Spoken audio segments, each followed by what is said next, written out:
কোলাঘাটের শেরে বেঙ্গলে আমরা ব্রেকফাস্ট করতে চলে এসেছি, আর আমরা নিয়েছি কড়াইশুঁটির কচুরি, তার সঙ্গে চানা মশালা, আর দুটোই কিন্তু দারুণ করেছে। আর এখানে আমি এর আগেও খেয়েছি, এর আগে ধোসা খেয়েছি, চিকেন স্যান্ডউইচ খেয়েছি, আর চা খেয়েছিলাম, সবগুলোই খুব ভালো লেগেছিল খেতে। তবে কচুরিটা আজকে ফার্স্ট টাইম ট্রাই করছি, আর হ্যাঁ, দুটোই খুব সুন্দর করেছে, মানে কচুরি সঙ্গে চানা মশালা। আর পুরটা দেখেছো, পুরটা কিন্তু একদম ঠাসা রয়েছে। আর এই হয়েছে আমার এক বর, যে নিজে হাতে খাবে না, মানে সে নিজে নেবে না, তার কথা হচ্ছে পেট যদি বেশি ভরে যায়, গাড়ি চালাতে গিয়ে ঘুম পেয়ে যেতে পারে, তাই খাবে না। যখন আমি একটু ফোর্স করি একটু খা একটু খা, তো আমার থেকে একটুখানি নেয়, ওই এক দুবার একটু নেয়। আর এদিকে বাচ্চারা নিয়েছিল এগ স্যান্ডউইচ, কিন্তু এত বড় সাইজ ছিল যে ওরা পুরোটা খেয়ে উঠতে পারেনি, তুই প্রত্যেকেই তাদের মায়েদের দিয়ে দিয়েছে। আর রিওর বাবাকে বললাম তুমি খেয়ে নাও, অর্ধেক মতো ছিল, বললাম তুমি খেয়ে নাও, আমি আর খাবো না। আর তারপরেই নিয়ে নিয়েছি বড় এক ভাঁড় চা, চাটাও কিন্তু খেতে বেশ ভালো হয়েছিল।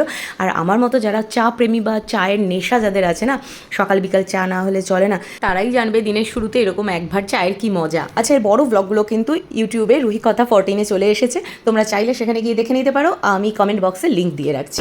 আদা ঠাদা দিয়ে করেছে, বেশি না, ঠিক আছে, ভালো লাগছে। ও আমার কাছে কর্পূর আছে, কর্পূর দিয়ে একটু জল দিয়ে দিলে তো হয়ে যাবে। চা খাবি না? এই একজন ব্ল্যাক কফি, বাড়ি থেকে ব্ল্যাক কফি বানিয়ে আনা হয়েছে, খেয়েছে, বলাতে আবার খাচ্ছে, মানে খাইয়ে দিতে হবে সব কিছু। দেখতে পেলে কচুরিটাও খাইয়ে দিলাম, তবে সে 2-3 বার মুখে নিল, আর এটাও ঠিক তাই।